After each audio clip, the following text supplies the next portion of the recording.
आता उद्धव ठाकरे यांच्या शिवसेनेची ही जबाबदारी आहे. शिक्षक भारतीकडून ही जागा त्यांनी खेचून घेतली आहे.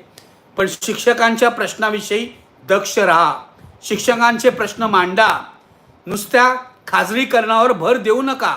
सुभाष देसाईने अधिक सांगितलं पाहिजे, कारण शिक्षण क्षेत्राचं खाजगीकरण हा मोठा अजेंडा आहे सरकारचा आणि विरोधी पक्ष म्हणून या खाजगीकरणाला विरोध करणं हे उद्धव ठाकरे यांच्या शिवसेनेचं काम आहे. उद्धव ठाकरे यांनी ही जागा शिक्षक भारतीकडून म्हणजे महाविकास आघाडीकडूनच खेचून घेतली आहे.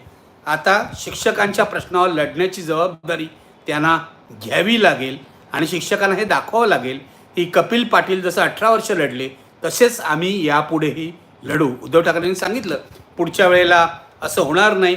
कपिल पाटील यांची जागा आम्ही घेतली म्हणून आमच्यावर टीका झाली, पण पुढच्या वेळेला असं होणार नाही याची दक्षता घेऊ.